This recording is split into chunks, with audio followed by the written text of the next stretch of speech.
Hello and welcome back to episode 21 of AARGH My Optics, a podcast where two adults discuss, overanalyse and generally take a kid's toy and media franchise a little too seriously, usually that of Transformers.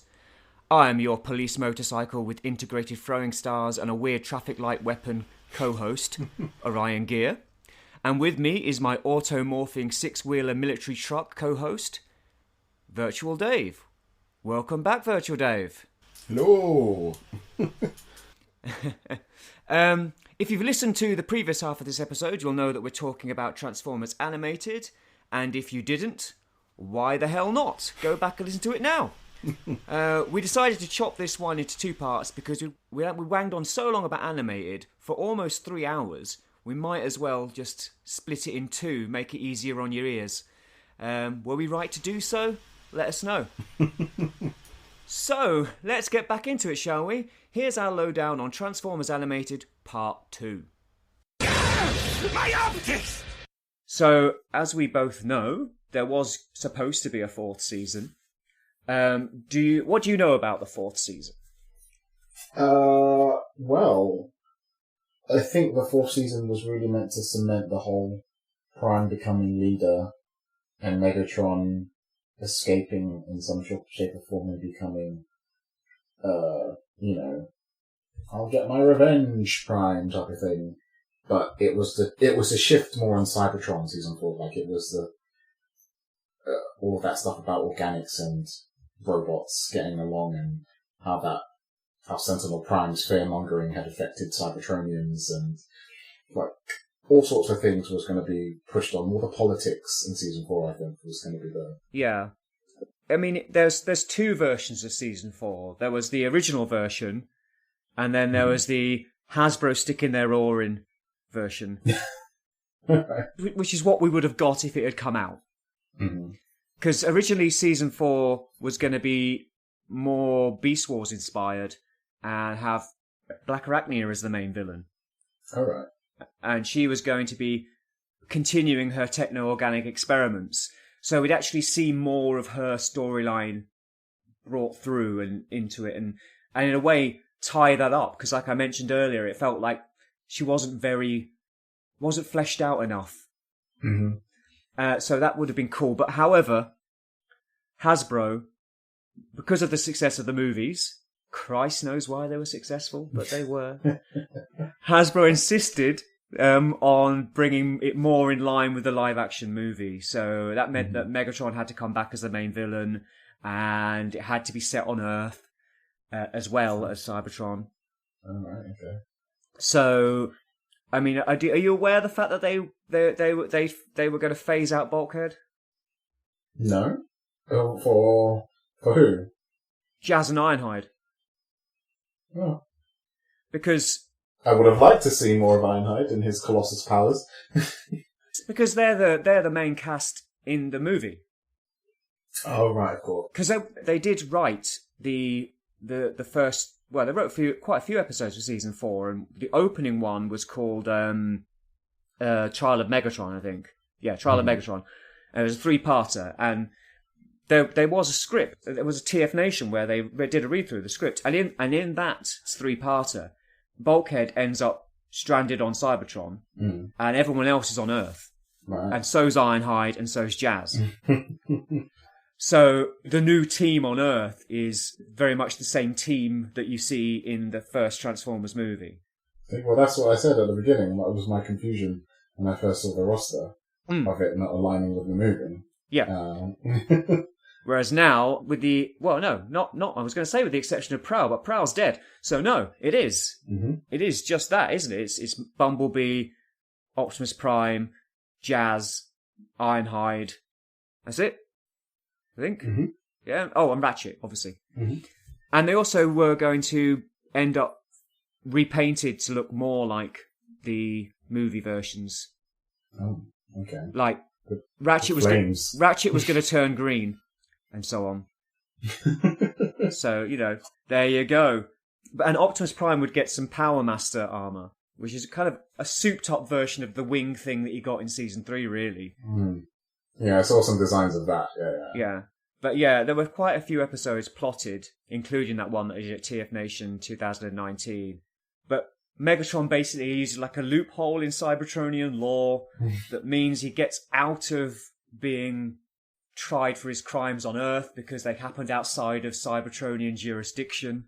And isn't that what happens in IDW? Didn't you say he gets out of being condemned for he finds a loophole? Yeah, sort of. Yeah, it's a different loophole, but yeah, sort of. And all the while, he's imprisoned in Triptychon prison. Oh, yeah. And he ends up enslaving minicons that then help him blast off Triptychon and entire city of Kaon from Cybertron and heads to Earth. Because on Earth, loads of techno-organic energon has been sprouting up. Yeah. So he goes there because that's where the best source of energon to him to wage war on Cybertron again. Yeah, they hinted a lot of that, didn't they? The cityscapes in Cybertron were all like Metroplex, Fort Max, and Triptychon. Well, yeah, I mean, we talked about it before, but there's a lot of G1 nods, and one of them is like, yeah, the main Autobot city looks like Metroplex. So. But yeah, so that wasn't meant to be a full season, but why did it get cancelled, Dave? Tell us why it got cancelled. Transformers Prime. All right, that's not why, but okay. Why did it get cancelled? Was it? I guess has it got something to do with the toys not selling or something? Is it? No. No. No, the toys sold. It was quite a popular toy line, but the reason it got cancelled was that the movies have been a massive success, so they wanted to concentrate more on them. Okay. And they wanted a TV show that was more in line with the movies, which was Prime. Yeah. But probably the primary reason is that Hasbro wanted to cut ties with Cartoon Network and start their own TV station. Oh, of course. That's when when the Hub came a thing, or they wanted to have their own network or something, right? Yeah, they started the Hub Network. Right, oh god. Which was eventually a complete flop. It was. But they wanted to do that, and obviously they couldn't do that whilst partnered with Cartoon Network. So it all went, and it was over. One of the worst decisions. Yeah, if you ask me. Hasbro scuppering themselves once again. But yeah, that's why it got cancelled and cut short. So a similar story to like a Spectacular Spider-Man. In a way, it kind of got caught short. Yeah. Just company interference. Yeah, it's politics, isn't it? It's politics between companies. They co-owned Animated with Cartoon Network, and they didn't want to anymore. They wanted to have their cake and eat it, as it were. And yeah, as we spoke about earlier, Transformers Animated was jarringly different to the movies. So they started working on a project that was more similar, more in line with the movies, which was Transformers Prime. It's so strange, because Prime... I had the opportunity to watch Prime when it came out, and I didn't. And I didn't watch it for the longest time because of its connection to the movies. Like, I didn't want to watch it because it reminded me so much of the movies. No, me too. And then when I did watch some of it, I was like, this is just depressing. Like, some people were saying that it was so great. I'm like, is it? It has a lot of fans. It has a lot of fans. I think it's overly dark and dismal. Yeah. Yeah, I mean, it's fine, but I've never watched it all, so maybe one day we'll do one of these on Prime and I'll change my opinion, but for now, no. My optics! One thing you mentioned to me in a WhatsApp chat was you wanted to talk about the name Animated. Now, why did you want to talk about the name Animated? Well, I mean, it's... as straplines or taglines go for Transformers shows or like the names, it's very different, you know, it's not, there's nothing in the show other than the actual animation that refers to the word animated. Mm-hmm. Like, it stands out on one, it's like, well, why would they call it that? Like, why did they not do that sort of twist on something heroes in the name? Like, why was animated chosen? Well, I would have thought it was obvious. Well, yeah. It's because it's animated, yes, but I mean... And because there's a live-action movie series. You think that's why? Because yes. This is the animated one, just so you... Well, yeah, exactly. This is Transformers, the movie, as it were, the live-action movie, and here is an animated TV show. We've called it Transformers Animated. Just like we did with Star Trek. Just like we did with Batman. But Batman wasn't actually called Batman the Animated Show. Yes, yeah, that's exactly what it was called. No. It was called Batman the Animated Series. It was. I mean, in the terms of like how it's, it's almost like it's Ghostbusters and the real Ghostbusters. Right. You know, the way that to cause a distinction that it's something different. But that was something else, though. There was a different reason for that.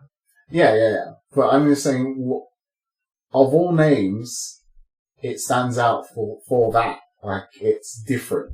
It does, but the reasons seem fairly obvious to me, which is you've got a live action movie that at this point in time, that's the main Transformers brand, is the live action movies.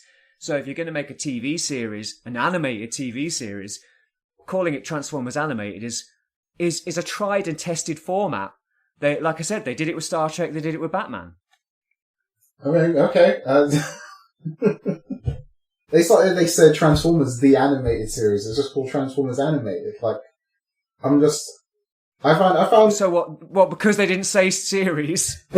Okay. Fine. I mean, like the very next show is called Transformers Prime. You know, it's just I think it's just odd how the naming convention for the show was picked and why that was a thing. Like, that sounds to me like it was something that was behind the scenes and it got stuck. If you want something more, if you want another reason, if you want me to speculate another reason, they might have used the word animated because it gives you more of a cue to the fact that it's hand drawn and it's superheroic. Yeah. There you go. There are Transformers series that don't necessarily have a strapline that is descriptive of exactly what's happening in the show. I mean, what's Armada about Transformers Armada? The Warring Armadas. What? There's no Armada in it. Yeah, I mean, I fine. I can see why you might find it confusing, but I think it's fairly straightforward. I think it's a distinction. It's like this is the cartoon show, and then you've got the movie. You had shows like Star Trek the Animated Series, Batman the Animated Series, X-Men, which was only called X-Men, but everyone referred to it as X-Men the Animated Series. So you have that. So it's almost like it's subliminally telling you that it's a typical hand-drawn, slightly superheroic kind of show. Okay, yeah, I mean, the only reason why I brought it up is it's just something that I've never known the real answer to, and it's interesting to me that that's what the name was. Mm-hmm.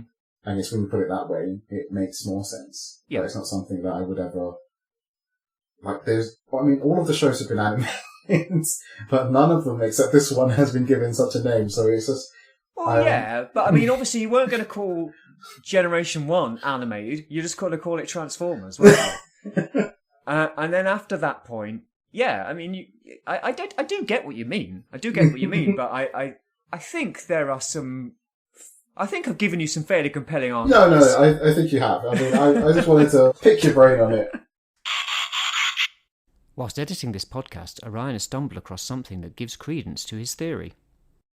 The Wikipedia page for Transformers Animated states, formerly known by the working title Transformers Heroes, its new simplified title was designed to specifically distinguish it from the live-action film released in July 2007, months before the first episode aired. However, the link citation doesn't seem to totally confirm this, so it's probably true? Maybe? I suppose what we should talk about as well is the theme tune and intro. Now, we did talk about this in a Top of the Bots that is only available to patrons. Mm-hmm. But let's just go over it a little bit. What do you think of the theme tune and intro? Great. Yeah, it's pretty good. Yeah, it's a kind of remix of the original Transformers theme tune, G1 theme tune.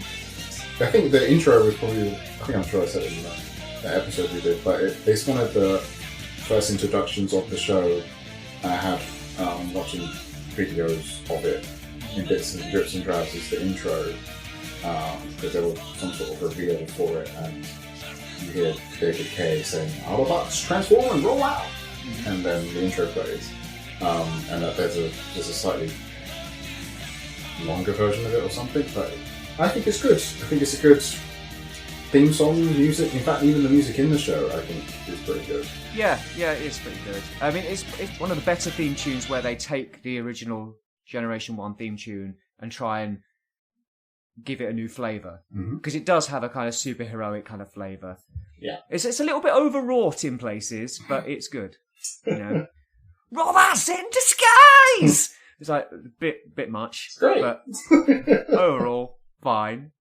And it also, I noticed, like, it incorporates things like sirens and stuff, which, mirrors the fact that the Autobots are treated more like an emergency service stroke protectors of Earth than combatants in a war. Because they all coincidentally pick emergency vehicles. Well, Bumblebee is the police officer's car, but yeah. That's it. Since when was a police officer's car not an emergency vehicle? Well, I mean, it feels like it's his personal car, not his actual... It's got a siren. Yeah, that he puts on it. It's not... Yeah, so it is an emergency vehicle. Okay. It is. I mean, okay, yeah, I get what you mean. It's... Okay, it's not a police car, but it's a police officer's car. It's a detective's car, isn't it? Yes. So, but you've got like a police bike, you've got a fire engine, you've got an army van, and you've got an ambulance. Mm-hmm. So yeah, they are all pretty much emergency vehicles. They are all emergency vehicles. It works well, and it goes in the like you say, the superhero theme for the first season. So yeah. And all the Decepticons are military vehicles, pretty much. My optics! Right, we've spoken about the TV show too much. Let's talk about the toy line. Well, hey! So, the cartoon first aired in December 2007, as I already said. The toy line, however, didn't hit the stores until late spring of 2008, which was due to the ongoing popularity of the movie toy line. So it's pushed back. They were like, oh, well, we're still selling lots of movie toys, so why would we bring out a confusing other line now? But unfortunately, Cartoon Network were like, yeah, but we've got this TV show ready to go, and we want to put it on and get some viewing numbers, you know? So Cartoon Network went ahead and put it on.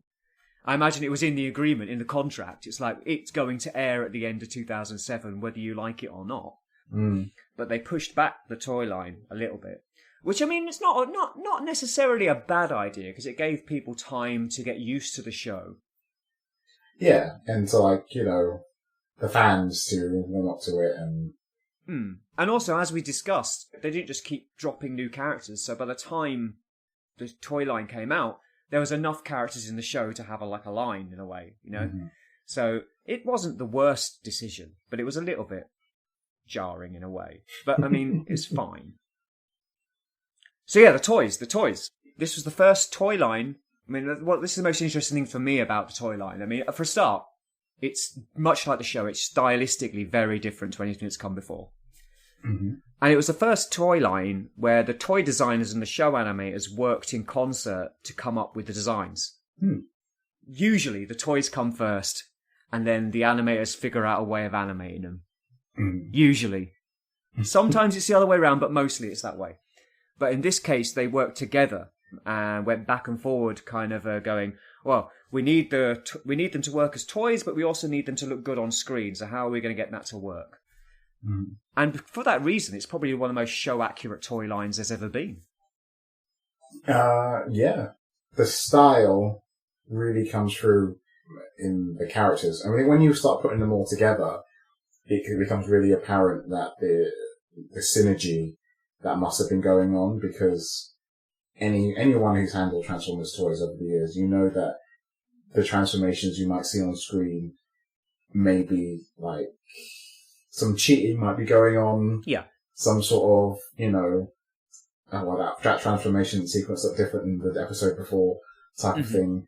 Whereas in animated, multiple times, you really get the feeling that the transformation you're doing is what the characters are doing on the show. Even stuff like the integrated weapons are where they are on the toys. Like, yeah, absolutely. Prowl's ninja styles are on his knees. I love that. I love that. Well, they're in his wheels, aren't they? Which are inside his legs. Oh yeah, in his legs. Yeah. I mean, that was the best looking Transformer that turned into a bike I'd ever seen. Yeah. Probably still is. Mm-hmm. No, it's really impressive. Especially because they went for such a Cartoon Network kind of house style. Mm-hmm. The way they managed to make those toys look so much like what was on screen and transform in the same way and have those kind of rounded corners and kind of and they had that flat matte kind of color schemes and stuff and superhero proportions, like all kind of like big chests, and they look very heroic. Mm-hmm. All the way down to like facial expressions, like they have great facial expressions that look like what you see on the TV show. It's so seamless. Mm-hmm. You can be there, you can just sat there as a little kid watching the show, holding your Optimus Prime or holding your Starscream or whatever, and what you have in your hand is what you're watching on the television. Yeah, it's a really good toy line in terms of the designs. They really come to life, and especially the I think it was Bulkhead who had like a Voyager version, and he had like a Leader version. They did that a few times with some of the characters. They'd have different scale versions of them, didn't they? But the Leader one came with the Headmaster unit to put on his head. Yeah. And it would work on the other Leader bots, like Megatron and stuff like that. It would be able to clamp on and things like that. Like this, it was really well thought out, a lot of the things they tried to do. Yeah. And no line-wide gimmick. No cyber keys, no mini-cons, no, what did they do in Energon? They became each other's pants. That stuff. Power linking. Yeah. There was no line-wide gimmick. It's so refreshing. Yeah. Like, even Beast Wars had line-wide gimmicks, like, Transmetals and so on. You know what I mean? Like, they didn't have one, You were like, no, the important thing is it's a nice action figure that transforms that looks good and is good to play with and feels good in your hand. Mm-hmm. No, you're right. No, I didn't think of that, yeah. No, I mean, there was some kind of cheaper toys that kind of auto-transformed, and there was some weird... There was an Optimus Prime that had a bit too much electronics in it and stuff, was a bit rubbish. But generally, the toys were action figures first that transformed, not gimmicky, I think the only gimmicks that were there, sorry, just cutting on you, the only gimmicks that were there were gimmicks based on what they did in the show. Oh yeah, no, whatever they... Like the Headmaster unit. The Headmasters, Bumblebee Stingers, yeah. Ratchet Spring Out Magnet Hand Stings and all of his tools. Mm-hmm. I think the best, one of my favourite figure representations is the whole Lockdown having the weapon on his arm, and then that can plug into... The EMP. Yeah, and it can plug into Ratchet if you had bought both. Yeah. Everything, that type of stuff was great. It's just really well thought out, isn't it? Like, they really thought about the playability and the connectivity between the fiction and the toys. I think the only complaint I hear for the toy line, and I agree, but I'm sure there's a reason for it. I forgot his name now. The big guy, the big Decepticon, what's his name? Lugnuts? Lugnuts. His toy was really small.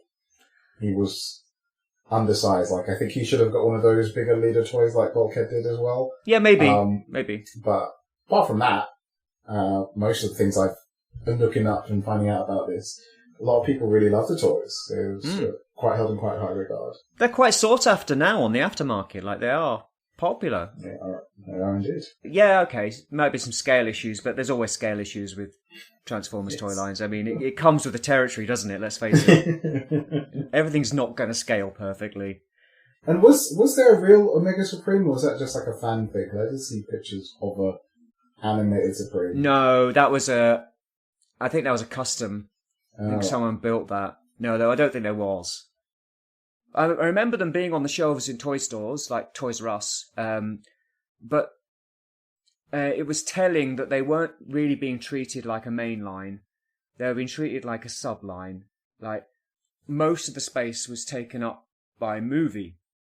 So they'd be like pushed to one side, and you have all this movie shit, and then, animators over here. Sorry guys, we haven't got very much.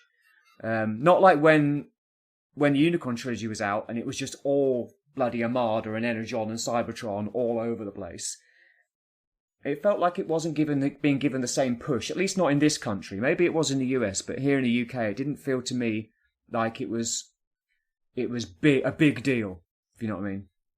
I'll have to take your word for it, because I honestly can't remember what its shelf presence was like. I do remember buying almost all of those toys in store, so yeah, I must have gone to Toys R Us or got it in Argos or something. Oh yeah, I mean they made their way here. It wasn't like there was a shortage, but I just remember it not being pushed the same way that other stuff was.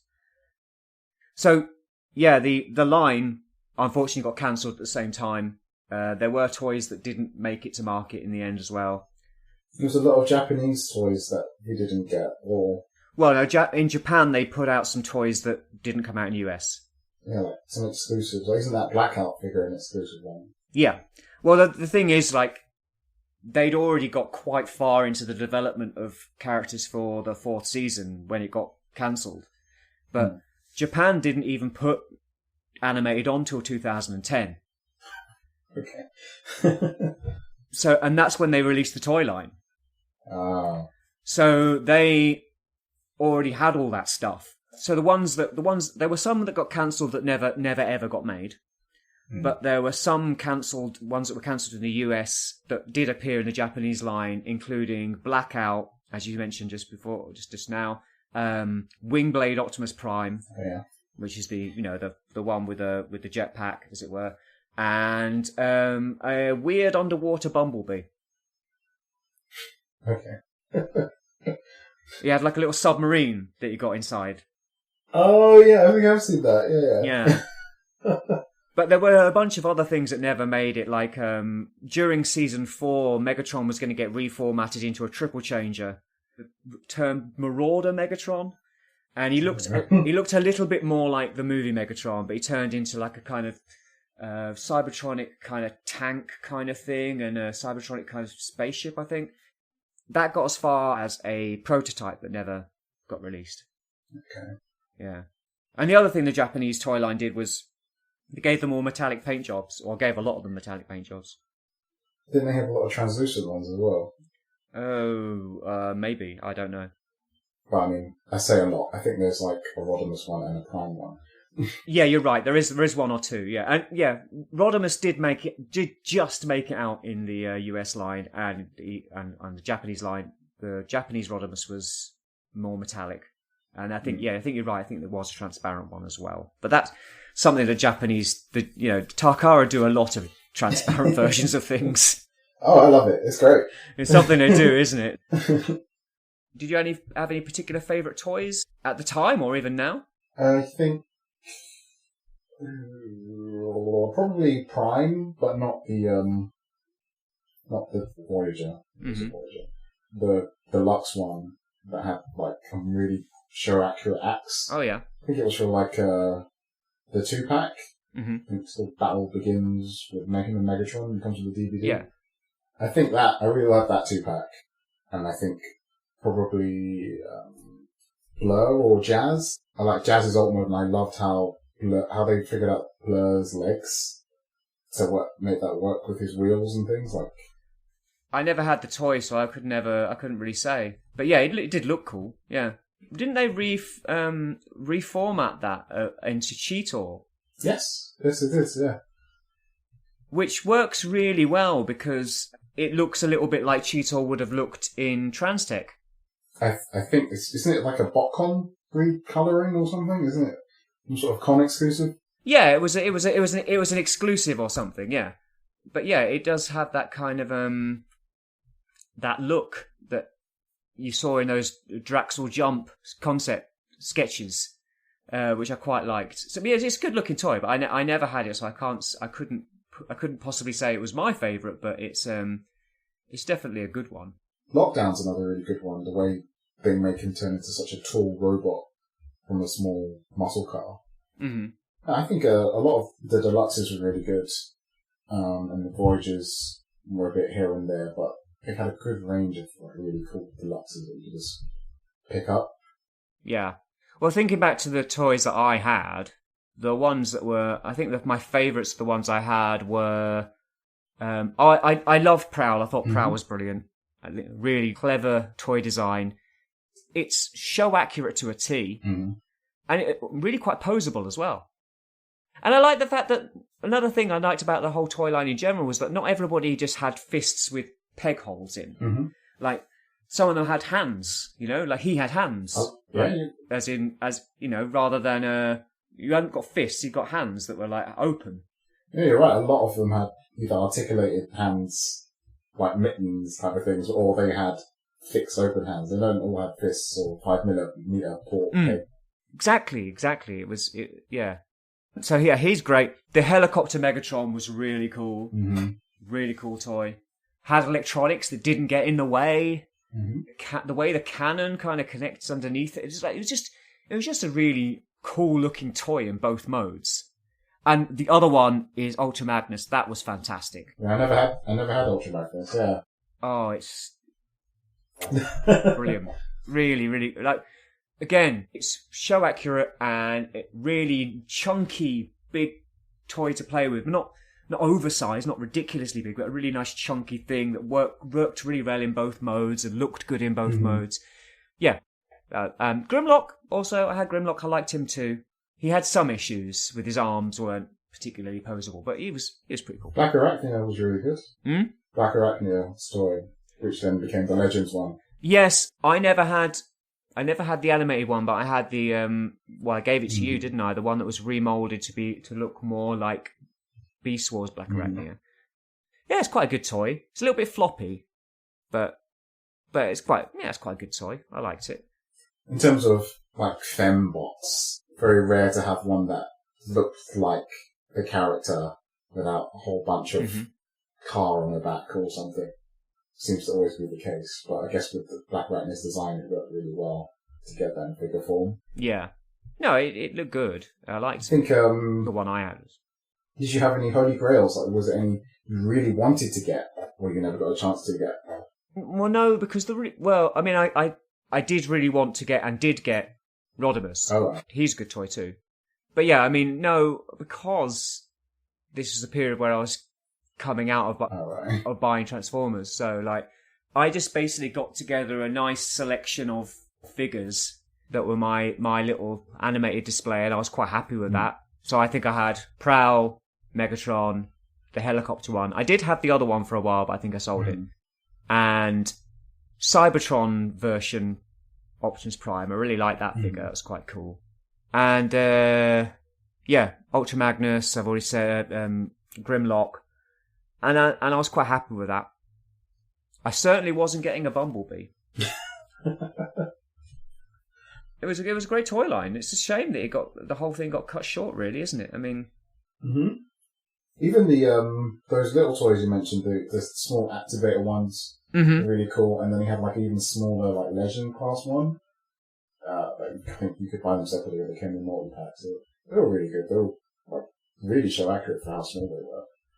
Yeah, I mean, like I say, I didn't have an awful lot of it, so I don't have a great frame of reference for a lot of it. But like the toys I did have, I thought were brilliant, and I thought like we're talking about the way that they matched the show was brilliant.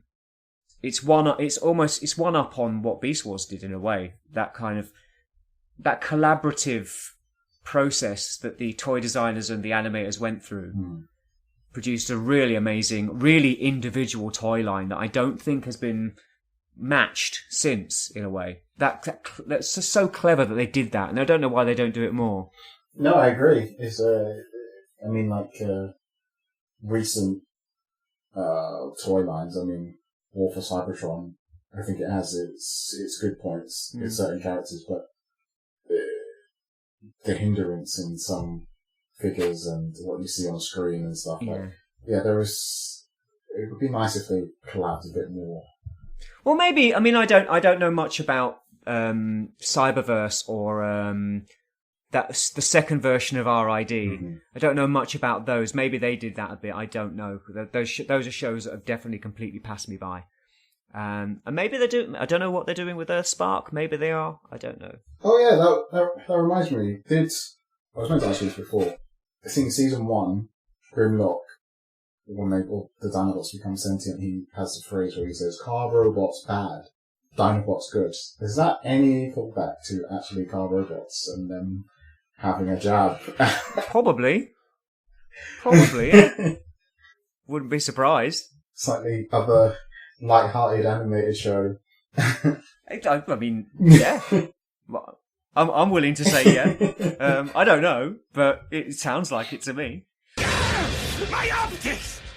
Do you want to quickly talk about other things like comics, video games, and other media? I know you love this shit. I always wanted to have the the animated video game, but I just never had a DS at the time. I did, and I didn't play it because I don't play licensed computer games. Well, generally. I remember it at the time. It looked great, and I was like, "Yeah, animated," but just never got one. Apparently, there are a couple of arcade games as well. Yes, I've seen some stuff online about the other games that they've had. Good, as far as I hear. I mean, especially for Transformers games at the time. I thought you were going to go into a huge monologue on how great Nintendo DS game was. I'm disappointed in you. I honestly don't know. And the only animated comic I read was the one that came with the jets, the Safeguard and Jetstorm thing. So no, it was just a little story about them and them on Cybertron with 7 and stuff. It was a nice little story. Yeah. Well, I know IDW did a comic that pretty much followed the plot of the first 2 seasons. And then they did another thing called Arrival that was like a mini-series of kind of original stories within the same continuity, but not, just stories to the side of what was going on. Okay. And there was a... it didn't last very long, but there was a newsagent-style UK comic published by Titan that had reprinted stories and written articles and fun and games and cover-mounted free GIFs. And of course, the original content was written by Simon Furman, but that only lasted 3 issues. Oh. So, it wasn't a hit. I might have got that, though. That sounds familiar. Yeah. Well, the remaining bits and bobs that were from that, because there were some extra stories that didn't get published, they ended up being published in the Transformers movie comic. Right. Because there was one of those as well on Newsagent Self. So I suppose they were like, oh, I don't think we can actually sustain 2 kids' magazines about Transformers at the same time. So they just combined them together in the end, and some of the animated stuff did appear in there. There was a manga series. Yeah, called Transformers Animated The Cool. And that lasted for like 10 issues, and then there were 3 more issues called Transformers Animated Extra. And they were typically Japanese, They sort of loosely followed the plot, but not really. I didn't know there was manga. I'm very intrigued. Well, look it up. I'm sure you can find it somewhere. I'm not gonna. But, you knock yourself out. My optics! Talking of Japan, actually, we should briefly talk about some of the differences that the Japanese show and toy... We spoke about the toy line, but the Japanese show... You sent me this yesterday, and I was skimming through it. I thought, what is this? What was going on in Japan? The Autoboto family. Yeah. So yeah. So in Japan, they had segments before and after the episode of the Autoboto family, who were like this Japanese family who really loved Transformers and really loved to tell you about them. And it was basically like promotional stuff, really. And sometimes they show you how to transform the toys, or they'd show you how articulated they were. And it was kind of a little bit like a comedy sitcom kind of thing. It's called Autoboto because it's similar to the way the Japanese pronounce the word Autobot. Right. But like these were on the beginning and end, and because they wanted to put those bits in, they cut 3 minutes from every episode. Wow. So that they could both fit the Autoboto stuff in and the Japanese intro and outro sequences, which were longer. Yeah, I've seen their intros and stuff. Yeah. It's really good. The intro sequence is really good. Yeah. I mean, most Japanese intros turn out Western shows are better. It's incredibly well animated, and yes, it makes it. It's almost too good, and most possibly might make the show look a little bit less good as a result. Why does it look as good as the intro? Not that I don't think it looked good, but that intro was pretty amazing. Mm-hmm. But that Autobotter thing is weird. Yeah, there is a YouTube video that has all of those segments put together, and it's mad. I mean, there's no subtitles either, so I don't know what's going on. But it is weird how things are different things that they did with it. It's weird because like we don't really get that in a lot of shows. Sort of. Like it does happen. I mean, there are intros where there's someone talking to the people about the show they're about to watch or the themes they learned in the show, but not very often. G1 season 4 or 5. Yeah, I mean, I'm saying it happens, but it's not. Yeah, where Power Master Prime and their little boy introduce it. But yeah, no, you are right. My optics! Let's wrap this all up in a way by talking about the impact and the legacy of Transformers Animated. What do you think the impact has been of Transformers Animated on Transformers as a franchise and as a fandom? I think it really shows a possible future, like an ultimate Transformers media franchise stuff we could have been getting if the movies didn't happen or weren't as successful. Like there's another, like this could have continued into more. An alternate reality where the movies didn't ruin everything. Yeah, like I mean, because without the movies' interference, we would have gotten more of this, and I think more fans may have come back to the franchise, or more fans would have, found a certain love for it a bit more. But I mean, ultimately, the movies brought a lot of new fans in anyway. So yeah, no. I mean, in the eyes of Hasbro, it was a win. Yeah, but I mean, it's like this was like a crossroads of like live action stuff and TV stuff, and obviously with the success of the movies, that's the line Hasbro went with, and then therefore that affected the TV stuff and the toys and whatnot. So I think animated is the last time we really got that type of freedom and not bogged down to like these set characters that have to be in everything now because of the movies type of thing. Evergreen. Yes, yeah. Yeah, you're right. I mean, I suppose Prime was officially the last show that had some. I mean, I suppose I've got to say that War for Cybertron had some effort put into it, but it does feel like, and on Prime was very much a product of the movies existing. Oh yeah, 100%. So yeah, it was the last time they kind of did something different with the franchise. Whereas now it is very much, the same old. Yeah, it's a shame. But I know people will say, love them or hate them, the movies did well and therefore helped the franchise grow to the behemoth that it is now. Mm-hmm. But yeah, I don't know. I wouldn't mind living in that world where the movies didn't happen and things just carried on trundling along with new reimagined series of Transformers every few years, where we've got a great new idea. This is what we're going to do, rather than just go, well, let's just do G1 again. I mean, yeah. I mean, even the whole aspect of it being having seasons and it being episodic, and like there's a lot of it that is the last time they really played with this, and I think it's felt in the fandom, like having a love of these characters and having these, what's the best way, the character development for the characters is done in such a way where people have really fondness of the show. Yeah. You know, there's a character they're attached to because of their story and the development, you know, instead of just being this car turns into a really cool looking robot.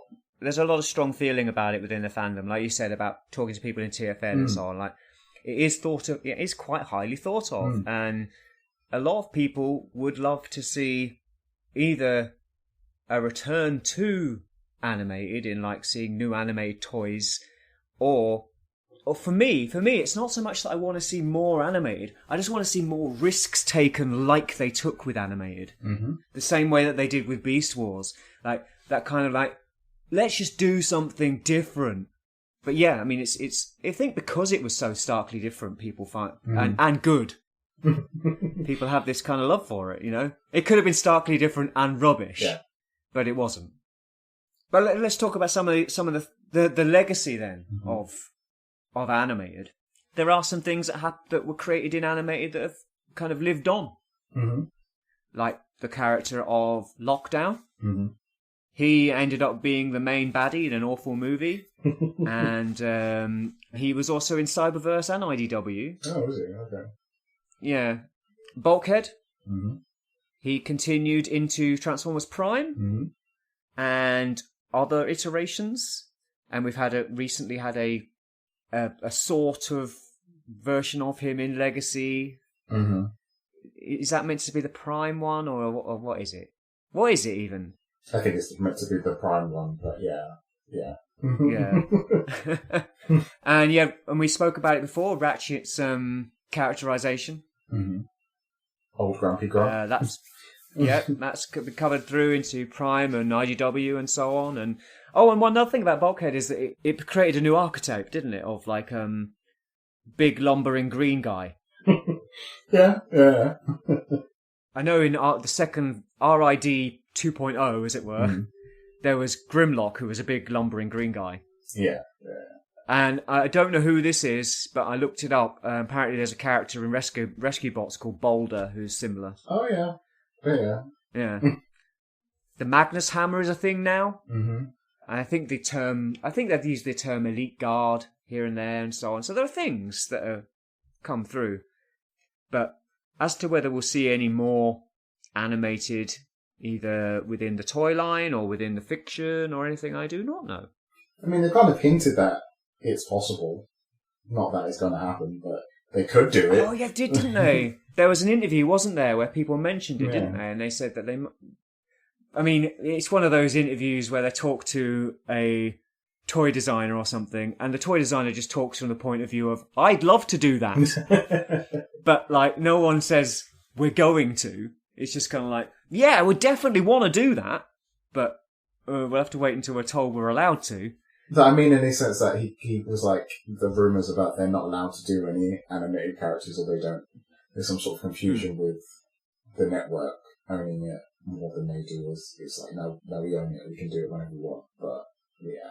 Oh yeah, absolutely. I mean, I'm sure Hasbro still owned the toy line, so like, it's not like they can't make toys. And I think that they showed, they eventually showed animated on the Hub channel, so it's like, I don't think there's any dispute there with Cartoon Network. I think that got resolved ages ago. Yeah. That's definitely, cemented it to people like, oh yeah, they can do it. Well, over the years, I don't know if all of them are official or they're fan creation, but it's definitely the designs of characters that I've seen in an animated style since. Like there's just every character under the sun. Yeah, there have been some, haven't there? You haven't really seen it with like third party, but you've seen it with kind of fan made custom stuff. I don't know. It's, like I said at the beginning of the episode, it's an often overlooked and underrated part of the franchise. That it's a shame that more people aren't tapping into it. Because it would be good to see that part of the franchise get some representation. Oh yeah. I mean, we spoke about this before. Like, what other Transformers series really screams for like the red line, or just something that's not a transformable series, where you can really focus on those stylized designs? But yeah. Yeah, I mean, I'd be happy with just reissues. Yeah, those toys were so fantastic in the first place. Just when we get to, when we get to like the 20th anniversary of Animated, let's have a reissue line. You know, heck, if they could do it for Beast Wars, yeah, why not? Well, yeah, I mean, it'll be 2029, won't it? Mm-hmm. Do it, do it.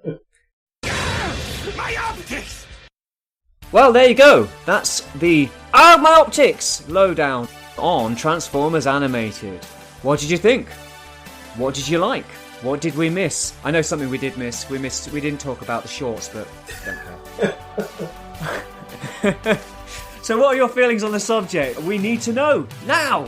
So please take to social media and tell us. Find me at Ghia Orion and Orion_Ghia on Twitter and Instagram respectively. Dave, what are your social media handles? You can always find me VirtualDave26 on Instagram or on Twitter. Yeah. Excellent. Don't forget that if you enjoyed the podcast, you can let us know by liking, subscribing, sharing, reviewing, etc., blah, blah, blah, blah, blah. We really do appreciate that. Mm-hmm. Not only that, if you want to show your appreciation with actual money, go to www.patreon.com/AARGHMyOptics. And don't forget the AA. What can they do, Dave? Give us a lovely Energon goodie next time you're feeling generous. Excellent. I was wondering whether you'd remember what you said in the last episode. So yes, please do give us an Energon goodie. Thank you for listening, and please join us again next time on My Optics!